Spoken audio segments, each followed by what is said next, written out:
I'm Dr. Shaunna Burke and I'm standing in today for Ben Ayres on today's Daily Dispatch on Everest Live. A quick update on Ben. Ben is still in Kathmandu, but the good news is that he's had plastic surgery. He's had 7 stitches on his lip, and tomorrow, yay, he'll be returning to Everest Base Camp. Not only will he be coming back to Everest Base Camp, but he will be returning with 20 pounds of cheese. Yes, you heard that right, 20 pounds of cheese. That's for his team, and I really hope that some of that comes my way. Now, on to mountaineering news. The season has been really slow to kick off due to the serac in the icefall that was blocking the route. But now that the icefall is open, we're starting to see more and more teams who are making rotations through the icefall. It's just starting to pick up, and in particular, tonight, we're going to start to see more and more teams making their way up through the icefall to Camp 1 and onwards to Camp 2. In the next couple of days, I will also be making my first rotation up to Camp 2. And I'm no stranger to the Khumbu Icefall. Back in 2004, I climbed on Everest as part of a Discovery Channel documentary. I got stuck at Camp 4 in the death zone in a windstorm, and I had to come back down the mountain. But I got the opportunity to come back to Everest in 2005, becoming the second Canadian woman to reach the summit. I'm back 21 years later. Yeah, that's a long time. And I'm coming back with a very different mission this year. 2 years ago, I was diagnosed with stage 4 incurable breast cancer.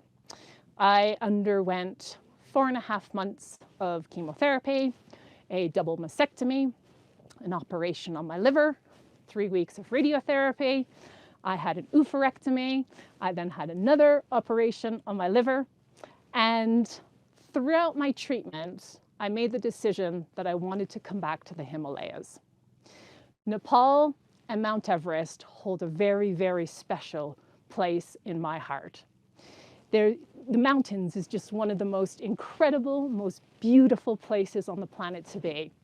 And this year, I'm going to try to get to the summit and try to be the first woman with stage 4 cancer to reach the summit of Everest. It's going to be a difficult task, but I prepared myself. I've trained very hard. I've spent 3 weeks in a high altitude chamber, getting myself prepared and adapted to the high altitude. I've already been over to Mera Peak. I've summited Mera Peak and I've slept at 6,000 meters. So I'm in a very good position at the moment to hopefully get myself to the summit. But life is a strange thing. For those of you who might not know my background, I have actually spent 17 years working in the field of cancer care, conducting research with cancer patients as well as healthcare professionals, designing interventions that can be embedded within the care pathway to get patients as fit as they possibly can be before going into surgery. And then all of a sudden, 2 years ago, I found myself on the other side. What a shock, completely surreal, couldn't believe it. At the time, I was training to climb Leboche East and then to run the Everest Marathon. I was as fit as I possibly could be. So we never know in life what comes our way. We never know what's around the corner. But what I can say is my diagnosis has taught me a lot. And it's taught me to seize every single day. Whatever dream you have, don't put it on hold. Go out there, make it happen, and make it happen now, because we just never know what's around the corner. So that's it from me for tonight. I hope you have a wonderful evening, and thank you.